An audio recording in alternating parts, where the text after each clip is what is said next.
All right, man. Welcome back to another episode of Scuttlebutt Podcast. Today we have a very special guest, Korean War veteran. So I figured today we're just going to start with a little round robin. We're going to introduce ourselves so everybody knows each other. Today we have 4 people sitting at the table. We've never done that before. First time. Apparently we're live on the internet right now also, so that's also a first time. Well, hello. My name is Richard Fleek. I am a veteran of the United States Navy. I served on one of the most lethal warships this planet has ever seen, the USS Carl Vinson, aircraft carrier. And my claim to fame is Top Gun was filmed on it, and 2 of my shipmates are actually in the movie. So what brought me here today was my transition from military life to civilian life wasn't an easy transfer for me. So my wife talked me into getting involved in veterans groups. So I found the American Legion. I've been a member there for over 20 years. I've been the commander. I literally sat in all the seats in the American Legion. My buddy Joe Terry, who's a Vietnam veteran, he talked me into helping him out at the VFW because it was dying in Dearborn, Michigan. So I helped him there and went through all the chairs there. I was also the commander of that post. I was also the commander of Dearborn Allied War Veterans Council, and through all my work, my hometown, Dearborn, Michigan, honored me with Veteran of the Year in 2011. And then so it just kept growing and growing and growing. And now I started my own podcast with my good friend, Andrew. Hi, guys. And so that's my little story. So, Andrew, let's hear a little bit Thank about you, man. Commander. And thanks for doing this. This is something we can give back to all the veterans and cherish their stories. But as Commander Fleek said, my name is Andrew Farr. I am the state chaplain for the VFW. I'm in the Marine Corps League. I'm in the DAV. I love to give back to veterans. I'm a United States Marine, 3rd Battalion, 8th Marines, India Company, 0331 machine gunner, 3 deployments, 1 to Fallujah, 1 to Ramadi, and I was on my 3rd deployment on a Navy vessel called the USS Kearsarge. So I did get shellback, and I did get tortured by people like Richard Fleek. And you know what? I wouldn't give it away for anything. I'd go back for more. Yep, 100%. 100%. Sir, who might you be? My name is Charles Carlton Herring. My wife for 66 years passed away 1 week before I would be 88 years old. I'm now 91 and don't have any dangerous health problems that I know of. And I thank the Lord. So I live alone in a big 9-room home with plenty of closets, plus laundry room and a food pantry with a clothing area in it. Today, I counted my short sleeve pullover shirts, and the number came to 55. So another area of that little pantry area is where I keep my dress pants, my dress jackets, and so forth. So I'm not hurting for clothes or space. I don't cook much, but I do have plenty to eat. Pizza, Subways, warmed up canned food, and so forth and so forth. But enough of that. James, my good buddy here, he wanted me to tell a little about my Air Force days, and particularly about being in the forgotten war, the Korean War. That's, if you can see that, that's it. My job in the Air Force was a radar operator, a scope dope, they called us. In June 1950, I was on a cargo ship parked in San Francisco Harbor. It was Sunday. The longshoremen didn't work on Sunday, so we had to stay aboard overnight. The we is where 50 to 60 airmen coming home from a year's stay in a remote place in Alaska called Galena. While we were laying around aboard the ship, the PA system blasted out saying, North Korea has invaded South Korea. Who ever heard of Korea? Most of us said, and who cares? we're going home for a 30-day furlough. And the next day, Monday, we unloaded and went our separate ways for our homes, getting to our homes. I had been home 7 days when the telegram came to my home saying furlough canceled, report in immediately to the 606 AC&W Squadron at Shaw Air Force Base in Sumter, South Carolina. Sorry. I'm sorry. I'm sorry. We don't want to miss this, sir. And No. Before you go, can I ask you one question? yes, sir. Was there a draft for Korea? I know there was one in World War II in Vietnam. No. But there had to have been, right? I don't know. I have no idea. I don't know if there was a draft or not. I know that in World War II, a lot of guys went to Canada to get away. From the draft. They were nice people. Canadians? Yeah. Nice people? Canadians? You know, the ones, I was joking. Oh. The ones that went See? up. The ones that Canadians, you're not that funny. Yeah. No offense, Justin Trudeau. Sorry, buddy. All right. So I was at Shaw Air Force Base in Sumter, South Carolina. There, a reserve Air Force unit had been activated and needed experienced guys like me and the Alaska group. Skipping details, the 606 AC&W Squadron for about 7 days headed right back to San Francisco. We boarded an old World War I troop ship and sailed across the Pacific Ocean. Finally, offloading at Busan, Korea. And Busan, Korea is, if you can see this book, it's right down there, like Miami is to Florida. I got drunk in Busan, Korea. Our squadron had everything we needed to function alone. That's unusual for that to be that way.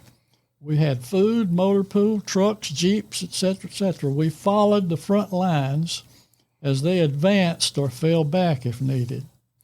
The 7th Cavalry, the 24th and 25th Divisions, and others led the way, and we followed. We were fighting the North Koreans then, and they were lousy. We got all the way up to 65 miles south of the Yalu River, the border with China. And that would be, the Yalu River would be right up here somewhere. I can see it. Yeah, right up here is the Yalu River. This is China. And we got up to 65 miles at this Sinanju place. And the place wasn't much in Korea.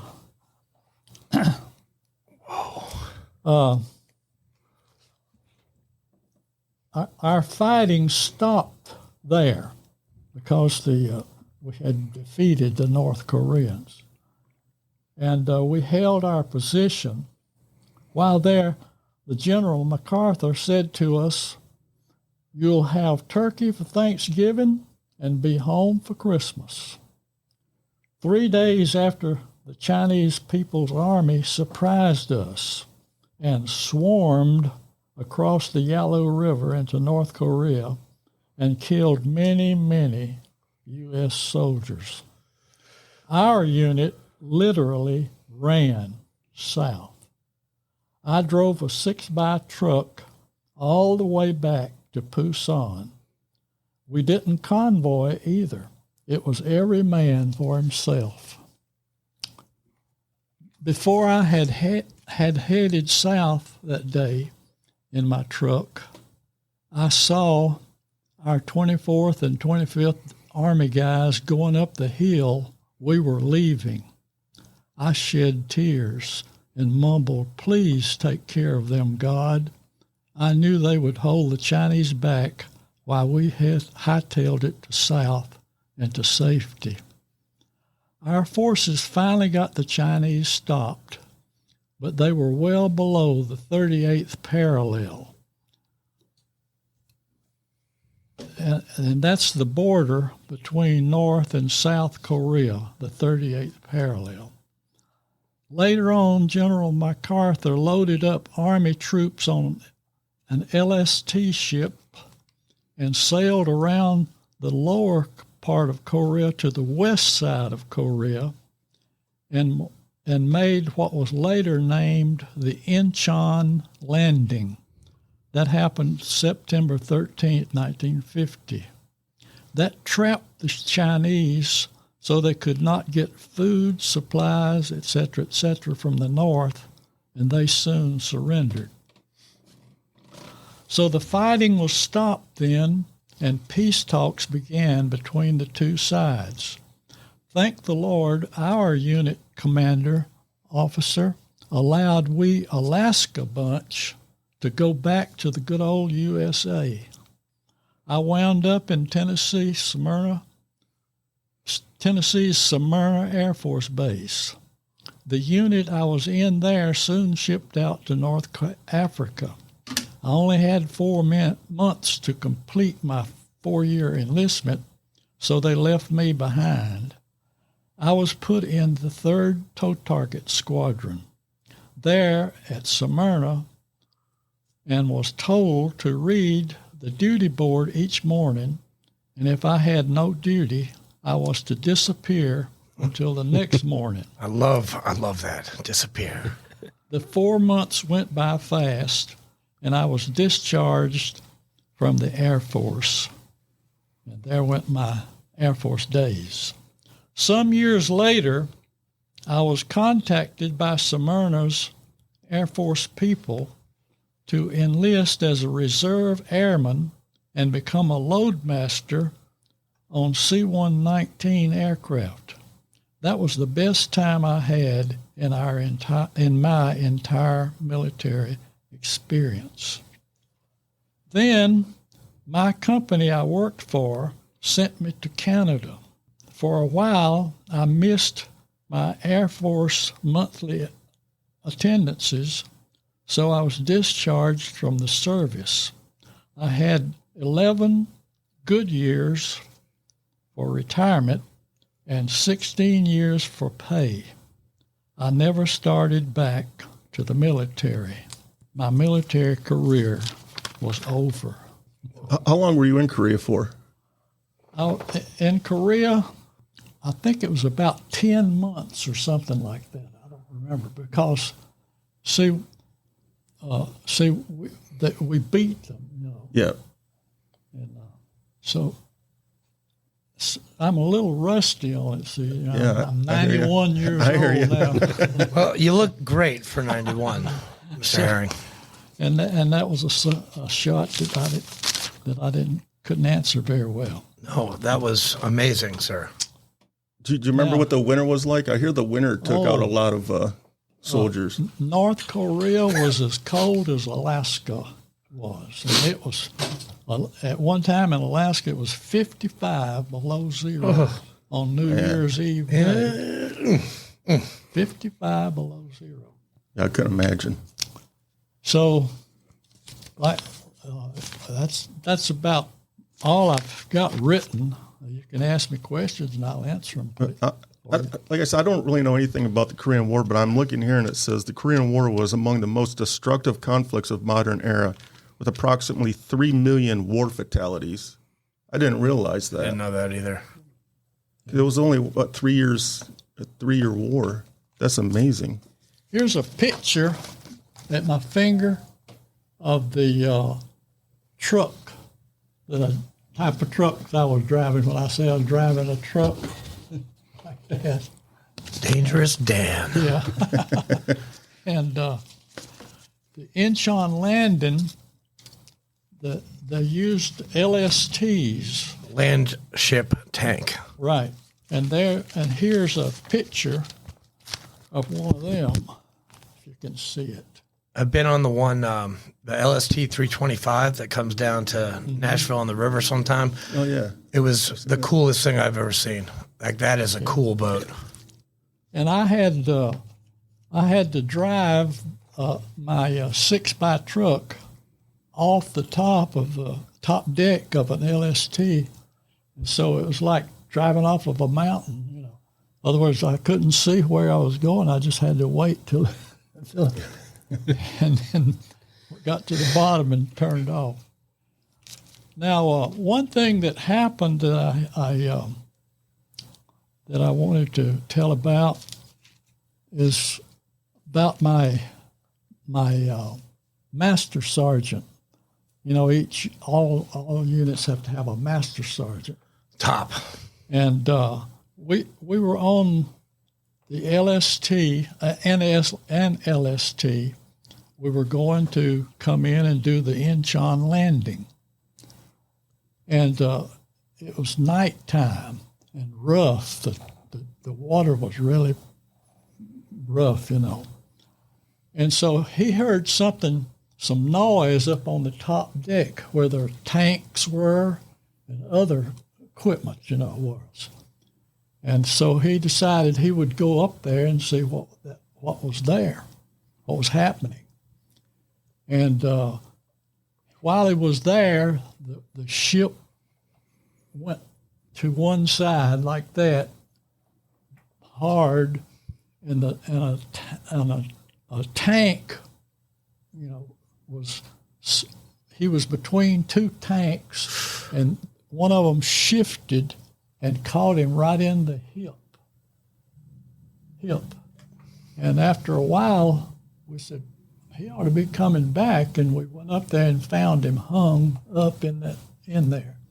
And we had to just all push and get him off of there. And we had him in a carrier, and the USS Hope medical ship happened to be close by, and so we got him over to the rail, and everybody else left, and I stayed there with him, and we talked, and I lit cigarettes for him and such. He was in pain, but he had morphine stuff in him. Mm-hmm. And he asked me, you know, if I would, he said, if you ever go through Texas, I want you to come visit me if you can. And I never did get to do that, and I was sorry of it. But see, that sergeant was like my father. You know, I cared that much about him, and I've never forgotten about that. That's about all I've got to say. You can ask me questions, and I'll try to answer them for you. You were trying to flag me down a little bit ago. Did you have a question? Did I? Yeah. Who's this guy in the corner? He hasn't been introduced yet. Who's this guy? How do you follow that? I mean, Yeah, I know. It's hard, but I know, Maureen, you can do it. well, my name's James Hudson. Charles Herring is my wife's grandfather. That story is pretty remarkable that we just heard. But I'm a Marine as well, 2nd Battalion, 6th Marines. Good. Couple tours to Afghanistan. I finished up in Okinawa. And I did spend a little bit of time in South Korea at Camp Mujik for a while.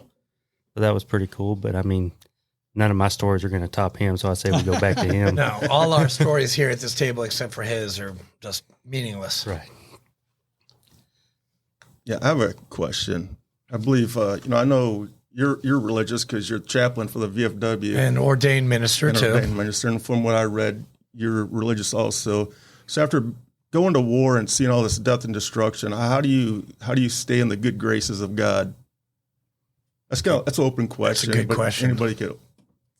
I've always wondered that, your government puts you in the middle of hell, and you fight to stay alive every single day of your life. You just want to go home, and just all this death and destruction, and then you have to ask yourself, why? Why, God? Why? Sir, do you want to? I have a couple things to say on that question, but I'll give you the chance to answer want to go first. ahead? You want to ask me that? Go ahead. Well, at the time I was in Korea, I wasn't a Christian then. Okay. I hadn't been saved. So I didn't know a thing about Jesus or anything. So I just didn't know. So I don't have any story to tell about that time, other than that. When I was I was brought up Episcopalian my entire life. Came out of the womb, Episcopalian, confirmed, baptized, and then went to Iraq. And I lost 26 friends. Lost my dad to suicide while I was in boot camp. And by the second deployment, I was like, why? And I didn't, I actually shut God out for a long time. And he came back into my life, and I did have a doubt. I was like, why? Why would God let that happen? Yeah. And, I've come to the realization that God has a certain thing for everybody and for all of us. Some bad, some good. But he will, I love that on this memories book, The Prodigal Son. That is definitely something from the Bible. Hold it up for the camera. Oh, Let's pitch this book for a second. Memories Brought Me Home. The Prodigal Son. That's a big story in the Bible. Just definitely read it. This young man is the author. But yeah, I denied God. I did for a couple of years in hell, and but then I got done. I came home, and I don't know. I was an alcoholic. I tried to kill myself in 2009, and one day it just happened. I don't know. God spoke to me, and He's like, Andrew, you've got to stay alive to do something with your life. And it took a long time for me to understand what He was actually talking about. And I'm very blessed. I get to go to church, every Sunday. I get to feed the homeless on Mondays and Fridays here in town. I get to go to some really great churches, and I get to meet some really, really great people. And I get to be in his magnitude. And it's great. I love it. I don't know. There was a time when I didn't believe, and do I regret that? No, but it's making me the person that I am today. Yeah. Can you? Do you have faith? Who do you? I was born into a Baptist family, then converted Methodist. Southern or regular? Southern.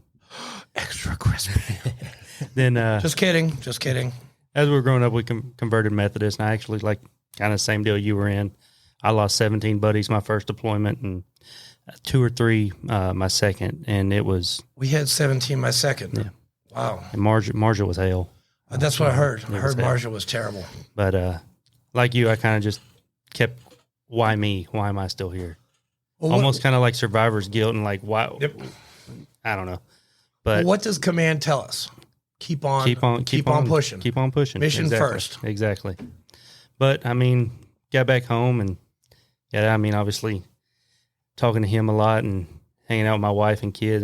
It's pushed me to get back to it. So I'm still working on it, but I'm getting there. It's progress, not perfection. Yeah. Right. Yeah, there was a time when not only did I not believe in God, I despised Him, because when I got out of the Navy, my mom died a horrible death of cancer. She got sick in January. She died the very next January. She spent almost an entire year in the hospital. And to watch her go from this happy, fun-loving person to this so sick. She was so sick when the nurses would move her, her bones would break. And so my mom was I'm trying not to get the sorry, man. It's emotional. It's hitting really close to home right now. When my mom was my favorite person on the planet, and when she died, I let God know what I thought about Him for about 5 or 6 years. But during that 5 or 6 years, I went from a healthy young chap to death's door. I couldn't stay out of the doctor's office. I had shingles. I had pneumonia over and over again. I had a constant migraine headache for 5 years. When I woke up in the morning, if I didn't have a headache, I thought something was wrong with me. Like, that's how I knew I was alive, because I had a migraine headache. And I cursed God every single day for 5 or 6 years. Then one day I went to the doctor's because the shingles was around my eye. And my doctor was like, man, what the hell's going on? Like, if that gets any closer to your eye, you're going to lose your eye. So and at this time, I was only like 30 years old. So he puts his prescription pad down, pulls up a seat, and he sits next to me. He says, all right, Fleekster. I went to this doctor ever since I was a little kid. I've known him since the day he started. He called you Fleekster? Yes. Wow. Fleekster, what is going on with you? And so at this point, I've literally known this guy for probably 25 years. I've seen him. I saw him since day one, since he started practicing. And I told him, I said, man, my mom passed away a horrible death. And that was like 5-6 years ago. And like, I can't shake it. You know, I wasn't close with my wife, or not that I wasn't close with her, but like, I was definitely distant. I was angry all the time. She probably despised me over it. And so it was just affecting my kids, my marriage, definitely affected my work life. And then, so like I said, he pulled up a seat and he said, hey, listen, man, you have to start living your life the way your mom would wanted you to live. Do you think for 1 second, if she was alive right now, she would like to see you like this? And I said, no, she would be beside herself. You have to start living for your mom and start living the way she'd want you to. And then that night, I was on my way home from the doctor's office, and something clicked. I was like, yeah, you know, he's right, man. I'm a selfish bastard. You know, a lot of people don't get their moms for 30 years. You know what I'm saying? So I feel like now I went from that to being, okay, thanks God for giving me my mom for 30 years. You know, a lot of people are not that fortunate. And I went home that night, and I knelt down at my bed and I prayed. Now, mind you, I had the shingles for weeks and weeks, probably 2 months, and medication wasn't budging it. That night, when I knelt at my bed, I prayed. I laid in bed, and like the heavens opened up. I swear to God, this is the craziest story ever. My grandparents came out of this opening, and then that lined up, like the hallway lined up with all my past relatives. And the last person to come out was my mother. She sat next to me, my bed, and she rubbed my face where my shingles were. And she told me, stop worrying about me. I'm happy where I'm at. It's beautiful there. I love it. It was literally like I'm sitting next to her right now, like she was in the flesh. I'm just like, what in the hell is going on, man? And then for the first time that night, I had a good night's sleep. I woke up the next morning. My wife was really like, Rich, what the hell? Your shingles are gone. I was like, what? Went to the mirror. My shingles were completely gone. No From way. that day, it changed my life. I swear, that is, Wow. I can't even make that stuff up. I swear to God that happened. No. My grandparents, all my past relatives came out, my great-grandparents. My mom was the last one to come out, sat down by my bed, and comforted me, told me everything was good on the other side. And the next morning, I woke up and I was healed physically and mentally. Dude, I've had the shingles too by the eye, and the doctor said the same thing. Like, if that gets in your eye, you're going to lose it. Yeah. Mine went away, but that's pretty cool. crazy. Yeah, I swear to God, man. Power of God. Yeah. Power of God. Yeah, so that's why it always intrigues me. Like the people that I hang out with, literally like 99% of the people I know are all veterans, and every single one of them have been to the depths of hell. But for some reason, they still look towards God, and it always just like, I think it's awesome, but it's just, sometimes it's like mind-boggling, you know, like, it's just a big question, why? Why does this happen? Like, God's supposed to be all loving and Omniscient and all powerful. And yeah. Yet there's death and destruction every single day on this planet. yeah, I mean, you look at the Old Testament versus the New, it's kind of, wrathful and then loving. Yeah. Maybe there's like, it's a duality of man. Yeah. We can be wrathful, we can be loving. Yeah. I don't know. Just a theory I've been working on. Yeah. I used to be a Catholic. I was brought up Catholic. That explains a whole lot right now. I'm not Catholic anymore, only because of what the priests do. I've talked to my actual priest back home.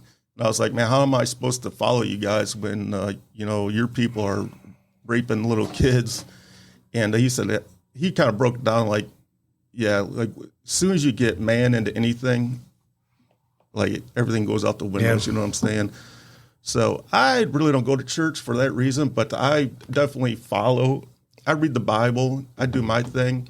And that's where also another reason that brings me to what I do today, helping veterans, is because my mom, she was the most giving person I've ever met in my life. I seen her one time. She won a lottery ticket. My mom was kind of well off. She didn't hurt for money. And she worked at Myers, which is a store like Sam's Club, or not Sam's, but Walmart here. It's big in Michigan. And she worked there just to pass time, have something to do. So she gave one of her coworkers, she never told me how much this was, but she gave this coworker a lottery ticket, and she already knew it was a winner. She gave it to her. She said, here, you need this more than I do. It was a struggling single mom. And I don't know how much it was, but it was significant enough to make that girl start crying. And I was like, Mom, what the hell did you just give her, man? That's awesome. So I do exactly what my doctor told me. That would have been 25 years ago. I just live my life. Every day I wake up in the morning, I put my work boots on. How can I make my mom proud that day? And which brings me into my, you know, veteran status. I use my veteran status to help others. To help, Right. Yeah. help others and keep moving forward. And live in the present and keep helping people and pay it forward. Yeah. Mr. Herring, Yes. Can I ask you something? Yeah, go Staff Sergeant. Can I call you Staff Sergeant? Staff Sergeant. You got out as a Staff Sergeant, correct? Staff Sergeant? Staff Sergeant was my highest. So that's an E5 in the Air Force, right? Yeah. Can we see his shadow box for a second? Oh yeah. Let's check this bad boy out. Yeah, this is kind of cool. I'm sorry.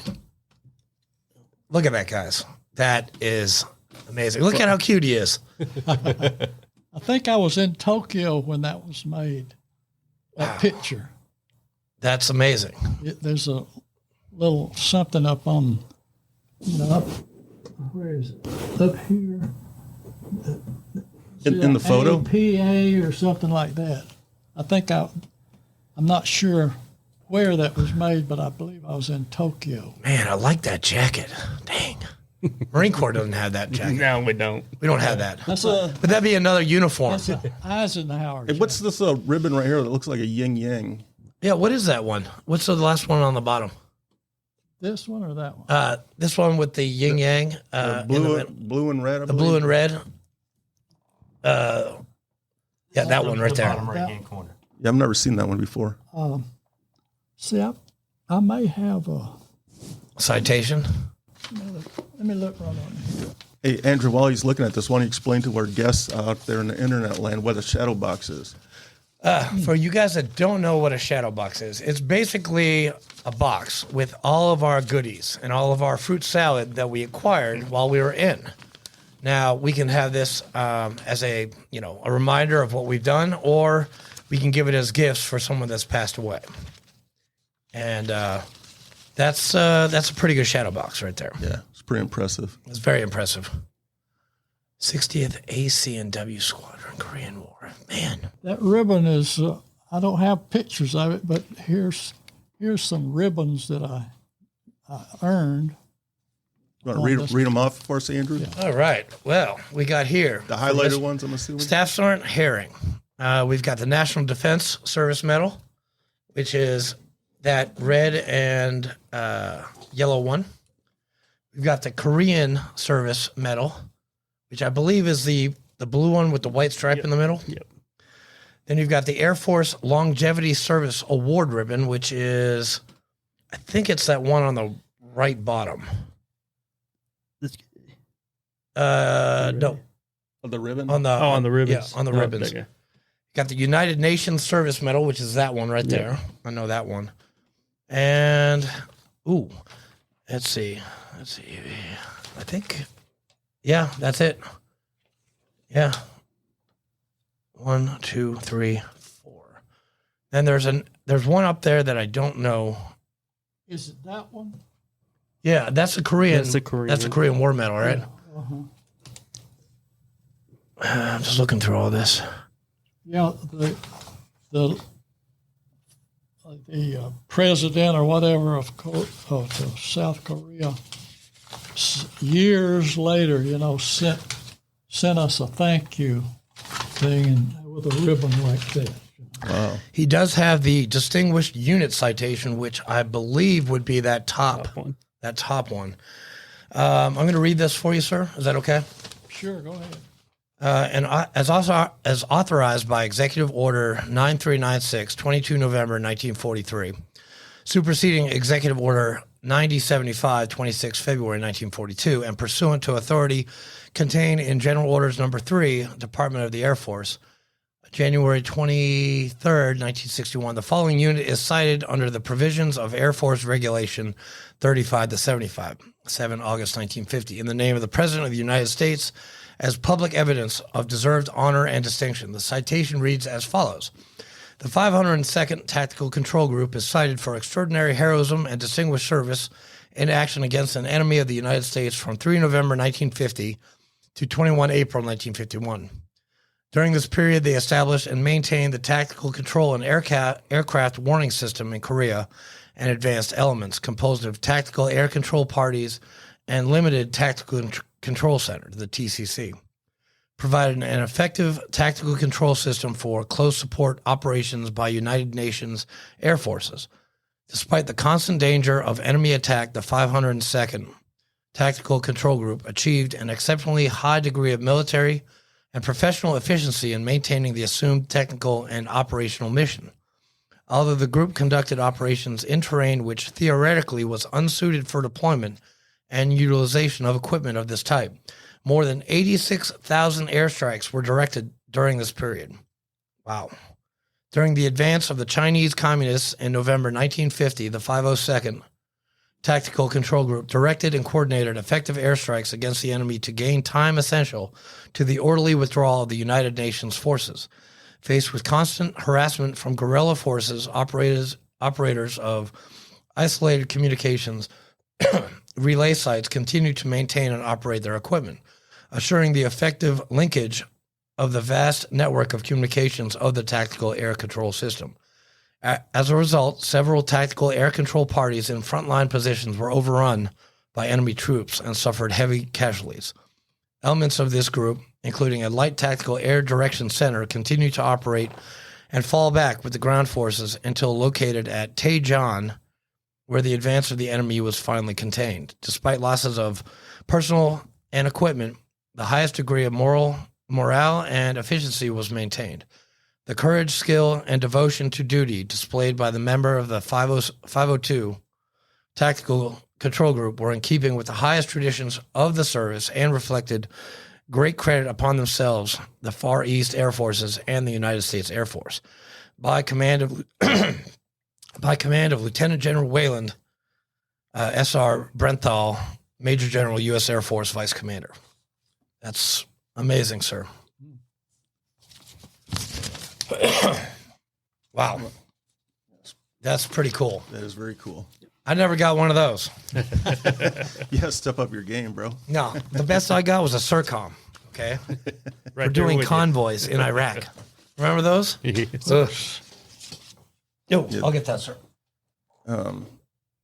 What's with the Hudson Flag Company? That's actually a company I started when I got out of the Marine Corps. When I first got out, I went to work for my father-in-law. He cabinet worker, so I learned all my tools of the trade with woodworking from him. And What? Why aren't we buying from you? Yeah. Man. I'm all over the place, man. He actually gets out there and helps me build them. Oh, you need to get us a flag for our Absolutely. post. And we Absolutely. can raffle it off or What do I say? donate it. Sorry, you can't say raffle in Tennessee. I do a lot of work with the CVMA and all that too. Those so- guys are great. Yeah. I love the CVMA. Yeah, my sister-in-law is a member. I prefer four wheels myself. I'd hurt myself. Who's but- your sister-in-law? Jen Hadley. Oh, yeah. Okay. What's her biker name? Tots, I think. Yep. Okay, that's right. I think I've seen that name tag somewhere, but I don't think I've actually met her. Okay. But I've seen her name tag a couple times. She hangs out with Brandy a lot. Brandy Majerus. Okay, now it's all coming together. Yeah. Full circle. Full circle. Yeah. Hey, Staff Sergeant, I have a gift for you for coming on with us. Ooh, Ready? yes, sir. What's he got? What's he got? What's he got? What's he got? It's not. Don't worry, it's not alive. Oh man, Oh, thank you very much. that is awesome. Yes, sir. Scuttlebutt. Do you know what that means? Scuttlebutt? Whispering. Well, so in the Navy and the Marine Corps, What? it means a water cooler. Yeah. And so what happens when there's a water cooler? You got the sailors and Marines huddling around the water cooler, getting their drinks, telling stories or rumors And gossip. Gossip. So when we were thinking of a good podcast name, I was like, "Hey, Andrew, what about the Scuttlebutt?" And he was like, "Oh my God, that's awesome! That's awesome, Right. dude. That's an amazing name. What's going on? Hey, what's the scuttlebutt? What's the Scuttlebutt? Yeah, Yep, there you go. Exactly. Yes. What's the Scuttlebutt? That's Right. you use it perfectly. Or right Lance there. Corporal Underground Yeah. for us new kids, Yeah. There's some newbies. us boot campers. Well, Yep. we're all boots compared to this man right here. Truth. Yeah. I was looking at some of the things I wrote down before, getting myself kind of ready. And, we had a poet named Edgar Allan Poe. Is that his name? Edgar Allan sir. Poe, Yep. The Raven. And he wrote the poem, The Raven. Oh, I love that poem. Well, when I was in Alaska,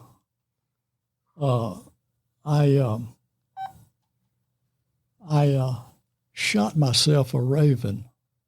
No way. There he is, right there. Okay. Wow.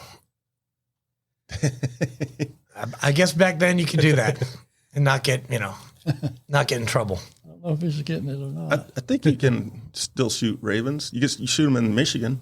Can you? I don't know. Yeah. I've never shot a raven I'm before. pretty sure you can. We didn't have any cops up there in Alaska. That's true. I know, way from Yeah. nowhere. I was gonna say my grandfather Only way used to get shoot there them. was an airplane. It's a funny story about my grandfather. My grandfather's a World War II guy. He was in Old Hickory at 30th Division, and he actually fought Hitler's SS division not once but twice, and beat him both times.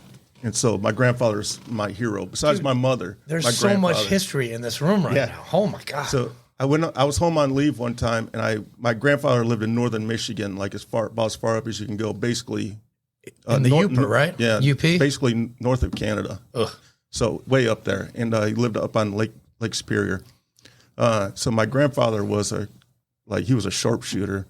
So I was sitting in his kitchen, and he goes over. So was I. He goes over to the his refrigerator, and he pulls off this box of 30 rounds, a box of them. There's two of them missing. And he starts cussing, man. He's like, "Who the hell is messing with my shells?" And everybody's like, "Oh, it wasn't us. And my uncle, his son, says, "Hey, Dad, don't you remember you shot those two crows out of the tree the other day?" And he's like, "Oh, yeah, okay." And he puts them back. And I was like, "Wait a second, man. You shot two crows, one bullet each?" And he was just like, "Yeah." My grandfather was like crazy shot, man. He was hunting deer when he was 6 years old. Shot his first deer when he was 6 years old, white-tailed deer. Wow. When he was in the Army, when he was on the range, he couldn't hit the target for shit, man. So the range master comes over, starts cussing him out. "What the hell's the problem? You can only hit the target." He's like, "Well, every time I squeeze the trigger, man, I get hot brass in my face." My grandfather was left-handed. So I said, "Give me that freaking rifle." They gave him one fitted for a left-handed and bullseyes every single time. Yeah. They're like, "Damn, dude." I didn't meet that many left-handed shooters when I was in. Those are very rare. Very just rare. like Master Guns, just like CW05. They're all unicorns. The left-handed people, very unicorn. Yeah. You mentioned Hitler. Yes. Oh, uh-oh. I was 15 during World War II. And we kids, we would say, when the Fuhrer says we are the master race, we howl right in the Fuhrer's face. Oh, yeah, that's Yeah. We had a big time with that. That's crazy how like I don't understand. Like, that's a whole nother war, man. But so it was Germany against the entire damn planet. Yeah. Like, you couldn't just wipe this dude off the face of the earth. Like, and it just went on and on forever, man. Like, how's this guy fighting the planet? That's crazy. Yeah. So, do you have any other questions for? No. Well, can we talk about your memories brought me home? When did you write this, sir? It says 2001. It was published. Okay. So what made you write this? What was the meaning behind it? Why'd you write this? If you don't mind me asking. Well, I had bottled up all these things and didn't tell anybody anything about any of that for a long time, and then all of a sudden I said, I should start writing that down, and it became a book, Wow. So, I always wanted to write a book, but I have no idea where I to cannot start. wait to read this. No, there's one part in chapter 3 where he talks about an MP. You should tell him that story. That's a good one. The MP. Yeah, let's see. We were in Korea, of course, and we had been bringing loads with a truck down to a airstrip to be flown out south. We were leaving. We being my unit, my company, and so a sergeant was driving, and I was shotgun. See, and I wasn't paying any attention to which way he went. I was just watching. If anything happened that I had to shoot, I'd shoot, And so when we made the second trip, we went once and went back, got another load. When we went down for the second trip, when we unloaded the truck, he hopped aboard the plane that was leaving out and said, "Take the truck back." And what I couldn't. I was just a PFC, And so I hadn't paid any attention how through the woods he's going. So I got back in those woods driving. And he just left I'd you. go this way and I'd go that way. That's cool. And finally I came to an area where I broke out of the woods and I could see all kinds of land way out, And so I saw a hill on this right-hand side, and I said, "We're on a hill, so I'm gonna head for that hill." And I started heading that way, and all of a sudden I looked over to my right, and there was a MP in a Jeep waving his hands, saying, "Stop, stop, stop," like that. And so I stopped, and he said, "Cut your motor off." And I thought, gosh, I hope it starts back up, I didn't say it to him, but I was thinking that. He cut his motor off, and we could hear a noise then. And if you've ever been to a Titans game or where you're up there and the game's over and everybody's mumbling and going down, Right. Yep. That's what it sounded like, And I said, "What's that?" And he said, "That's about 1 jillion Chinese that came over the border this morning, and you're going right into them." Oh, man. He said, "Crank that truck up and follow me." And I had to, turn around like that. And I'm not lying now. I cannot remember any of following him back to where we were going to, which was at the foot of the mountain or hill where my unit was up on that hill. And here's a road this way, dirt road. And the 7th Cavalry was whom we saw go north 3 days earlier. Now they're coming back. But with dead guys laying on flatboards and just all of them hanging down like that, just zoom like that. And so I was parked over here. I looked over to the tell the guy thank you, and he was gone. You know, I never did know where he went. And I looked across, and there was my unit coming down off of the hill, you know, and the commanding officer was in a Jeep, the first one in line, and he saw me over there. And so the first break he got in the traffic, he zipped over, you know, and he got out of his Jeep, came over and jumped on my running board. And he said, when the last vehicle comes down off of there, you get in behind him and don't let anything get between you. And he said, I'm sorry I got you into this now, son. And what that meant, I knew what it meant. And what that meant was before we were back in the States and they had put me in that unit, me and the other Alaska guys, and we went to him and tried to get him to let us not go with them, you know. And he said, no, we got to have you, you know, we got to have you guys, you're experienced, see. And so, and that's it. That's what he meant when he said, I'm sorry I got you into this now, son. I'll never forget that, you know, never forget it. And I did. I never got an apology from my recruiter at Yeah, all. right. And I did fall Thanks in. a lot, Staff Sergeant. I did fall in behind them. You know, I was the last one, and it was getting dark.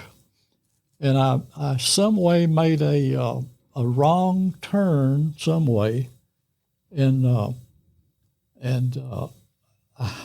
there was a fire burning, and these North Korean guys was there, and I was really scared. And all of a sudden, a captain, an American captain, came up and jumped on my running board. I was trying to back out, and I couldn't back out because somebody had hooked a water tank to the back of my truck with a short tongue. And, you know, if you try to back up, that thing would jackknife Right. every time. I didn't even know it was there.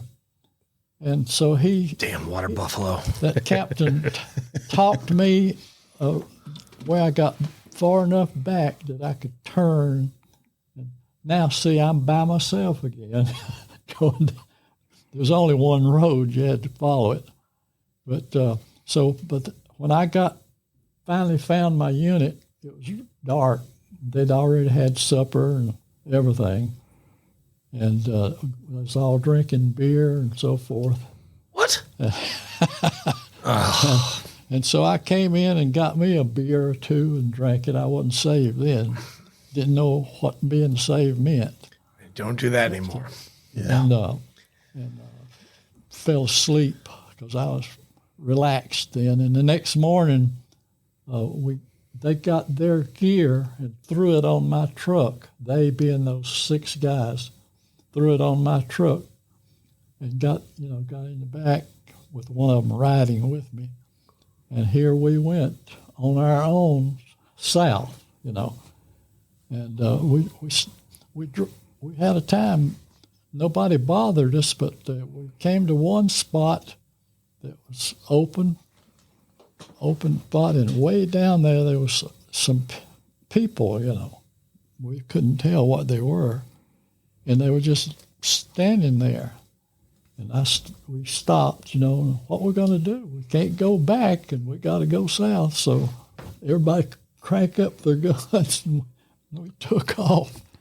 And it got there, they just stood back. It was just some Koreans, you know, Right. stood back, and we got by them. I think we need to find that guy that got on the airplane and left you by yourself. Right. We need to have a talk with that guy. Yep, we do. But anyway, we got all the way back to Pusan, you know, where we started. Damn. Yeah. This has been amazing, eye-opening. Right. Well, appreciate you coming out here telling your story. Thank you, Yeah. Staff Sergeant. We carrying on. We did our fighting and got up to the 38th parallel, and that's so see right here is the 38th parallel, and that's the border between North and South Korea. And Seoul is the capital of South Korea, and Pyongyang is the capital of North Korea. And they started talking the peace talk, see? And when they did that, we quit fighting, and they let me and those other Alaska guys go home. Right. Oh man, you can't believe. I bet you were ready to go coming home. back to Yeah. the United States, the feeling you get, I bet. is something. It is a good feeling being back on your home ground. Yes, it does. Absolutely. Yes, it does. Yeah, most people won't understand that, No. but it's pretty amazing. I just remember, like it was yesterday, first time I stepped on American soil from our deployment. Man, it was great. Let's see. Dude, when I got back to Naples, Florida, after my first deployment, it was just on. People were handing me $100 bills, and I was drunk as hell at Patty Murphy's, by the way, in Naples, Florida. If you ever go down there, it's an awesome bar. But yeah, that homecoming was pretty good. I know our Vietnam veterans didn't get a very good welcome back. Another thing that Sorry to hear that. happened with me is in my hometown, I was the projectionist for the movie theater. Okay. When I got to Alaska, they had a machine, for showing movies, and so I was able to set it up and all, and show movies for the troops, and they didn't pay me for it, but I was glad to do it. But You remember? it just so happened that experience with the projection, because none of them knew how to work one. And you did. And I What did. movie did you show them? Oh, Do you remember? Some Like It Hot, You got to remember, this is 1950. Casablanca, Laurel and Hardy, Laurel and Hardy. Yeah, Abbott and Costello. Abbott I Costello. know that's- all of those people. Yeah. I bet you do. The actors. Yeah. Yeah, I know all of them. Sophie Loren. Yeah. We used to have Oh yeah, he likes a little Sophie Loren. Ooh man. we had USO concerts on board ship, man. They would fly, like Loretta Lynn was one of them. Her and her husband came on board and spent like a week. She was only supposed to spend like 2 or 3 days, but she fell and like broke some ribs, I think down like a ladder well. And so her people said it's probably not because they were going to cat her off the ship and send her home. And they're like, your probably ribs are probably not going to take a cat shot right now. So she stayed on for like another week to 10 days. You know my buddy Tony Ortiz? Yeah, Anthony? Tony. I just talked to him today. Yeah, so he was the skipper's yeoman. And so No, he was. Loretta Lynn herself baked a pie while she was on stand down, baked a pie in the skipper's personal like mess hall, baked a pie and gave it to my buddy Tony. No way. He always rubs it in. He's like, and not only that, and Fleek, she kissed me on the cheek. I'm like, you're a prick. We had the Cardinal Girls and Chuck Norris. Nobody came to my patrol base. Nobody. Not a single person. Dang. That's Because messed up. 2.6, they're not as good as 3.8 or 1.8 or 2.8. It's okay. It's cool. I knew some guys from 1.6. I went to boot camp with. Mark Warburg went to a couple of patrol bases while we were out there, but he never came to mine. Nice. I think he got mad because one of my buddies in golf company, he said when they got there, they had one of their little tarps set up with the projection of Marky Mark and the Funky Bunch, and he couldn't stand that shit. So Oh man, he yeah. left there and didn't come back. That was an interesting time for Mark Wahlberg, for Marky Mark and Yeah. the Funky Bunch. I was wondering why he never does any throwbacks for that. I guess he doesn't like it. No, him and who was that? Who's his brother? Donnie or For New Kids on the yeah. Block. I mean, come on. Yeah. Which I did which see. he's still doing that stuff. He's still doing that. Is I he the one that's married to the blonde chick? She's gorgeous. Jenny McCarthy. Yes. Oh my Lord! I'm sorry. She's wicked hot. She is. Wicked I'm like, hot. what's she doing with this guy, man? Same with Megan Fox, man. She's with that little turd, Machine Gun Kelly. I'm like, I don't understand They are? these girls. Yeah, I don't understand these girls, man. You mentioned the Navy a while ago. Yes. And- Let's talk Navy. That was Yes. him. Let's talk Navy. A ship. I was on radar one night. It was nighttime, and a pilot, a Navy fighter pilot, had some problems, and he had to get down, and so we couldn't have lights at night. Right. Chem But lights. We did, Everything was red.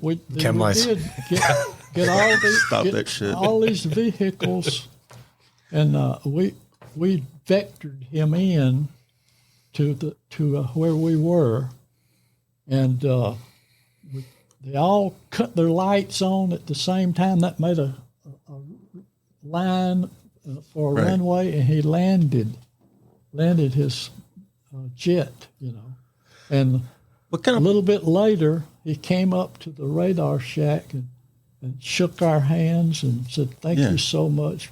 You're great guys." And That's so- pretty amazing. See, that's something I could never understand. Like taking off from a ship going, 32, 28 knots or whatever, landing and taking off while it's moving. I mean, those pilots got to be like locked Legit, on. man. They're good. That's why I was not smart enough to be a pilot. Like that's why I was a ground pounder. Yep. Walking on the ground Amen. So, where you're safe, My buddy, sort of. my buddy Paul Freeman, he was an LSO. So we worked for the Air Boss. So what's LSO? Landing signal officer. Ah. So that little platform at the aft end of the ship, he was with those guys standing there. Like if the plane was coming in too low, you'd red light them, or too high. You would talk to the plane as it comes in. And every single time a pilot lands, he gets graded. So those guys grade him, and then and that's the wave air. them off. The air boss is grading him, right? The guys down on the LSOs are grading him. I believe. Paul, he's probably going to correct me. Probably, Paul. You can correct him anytime you want, sir. But we're going to get Paul on. We'll get the story. yes, but, we are. He was one of those guys standing at the end. Like, so if one of those planes like ramp strikes the aft end of the ship, Paulie's gone. There's a little net on the side of the ship where they can jump into, but this Yeah. shit's going so fast. There's no way you're gonna, and you're like this far away from the where the ramp is. Like, you literally have like a nanosecond to jump, and that's not gonna happen. Did you get that Facebook post that from the Carl Vincent that I sent you? I sent it to your messenger.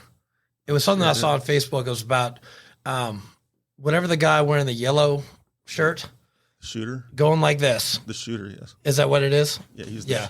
It was on the Carl Vincent. I was like, oh my God, Fleek's got to see this. So I sent it to you. I don't know if you got it or I'm not. sure I did. But this has been a really, really good interview. Thank you. Thank you, Steph Yeah, Sarn. thanks, guys. And James, thank you again for coming. Absolutely. James. And we'll get you into the post and we'll start buying some really cool stuff from you. Sounds good, man. Yeah, and we're gonna get your story probably in next week or so too, whenever you have time. Sounds good. Commander, do you get any parting words for us? I've got a couple things to say that's coming up Saturday, and do you want me to do that, or do you want to? I checked the analytics of the podcast. And Yeah. We have more countries again, How many more? and it was Who's listening I think to it was us? like 6 or 7. Go ahead, I'm gonna look it up real quick. No, we got a go. couple things going on. We got the Vietnam traveling wall is actually it's in Trenton right now, but the opening ceremonies are tomorrow at 10. I've got to be there for the prayer, and then they're there until the 27th up at the Trenton VFW. Chris Turner, our friend and fellow comrade, will be playing Friday night at the Trenton VFW. Saturday here in Murfreesboro, there is a veterans cookout at Mount Moriah, number 18. It's on 1206 Southeast Drive in Murfreesboro. It's there from 10:30 to 3. Veterans and families eat for free. It's hot dogs and burgers and stuff like that. There's something going on for Malachias, the Maury County Holistic Fest. There's going to be Tai Chi, yoga, and bands from 3 o'clock to like whenever they finish. Tarish Potter is going to be there. who else is going to be there? There's going to be a whole lot of acts. So that's in Maury County. Sumter County, in Gallatin, they're having something with veterans.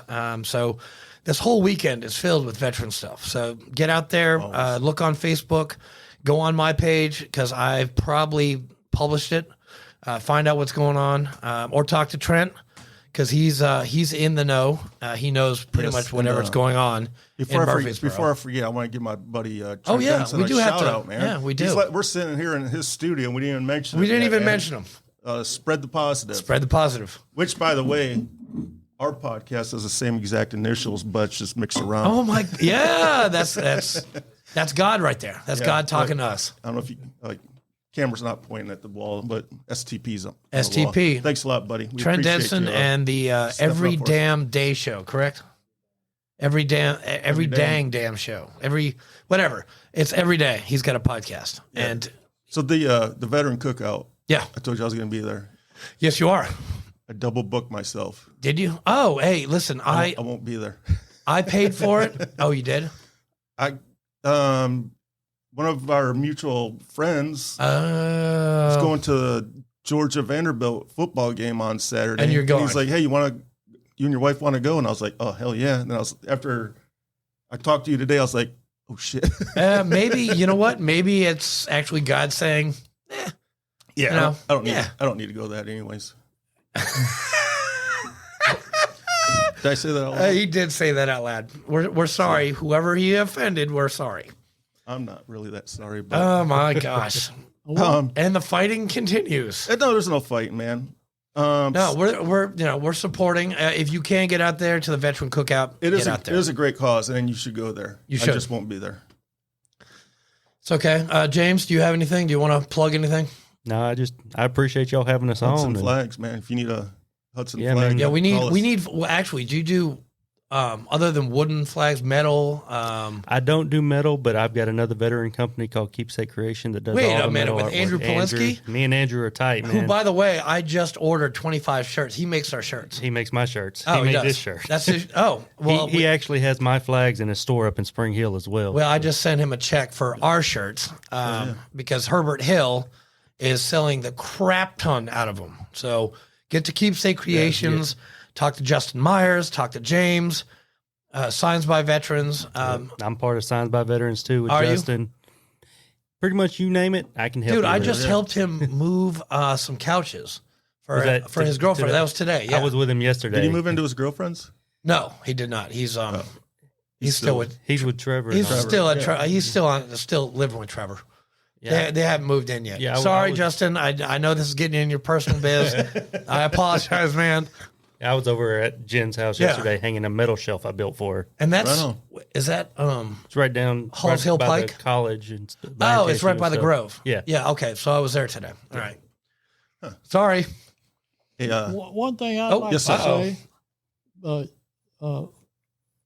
enlisted men Uh traditionally don't like officers. correct. oh. That is totally that's correct. correct. That is very correct. But one time, the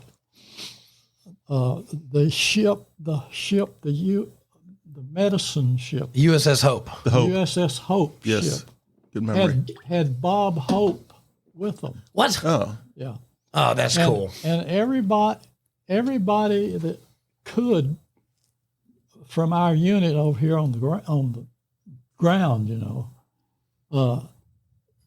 got to go over there. But people like me, I was on the radar. I had to stay there and be on the radar. I was so No fun for you. good night. Bob Hope over there, and I can't go, but I was on duty, so I couldn't do anything. Well, when it was over, an officer, a captain, came over and pulled up by me, and he told me every joke that Bob Hope said. And every one That's of called fraternization right there. I don't think that can happen. I don't think that can them. And happen. I'll never forget that. that's awesome. Somebody would get in trouble for that. But I got our countries now pulled up. which ones? Other than United States, obviously, we're in Pakistan, Nice. New Zealand, Nice. Brazil, Ooh, India, Philippines, Austria, and Kuwait. Austria. Hello, guys. foot. That's pretty amazing. Wow, that is really cool, man. Well, great podcast again, Commander, and thank you, Staff Sergeant. Thank you, James, for coming. Thanks, guys.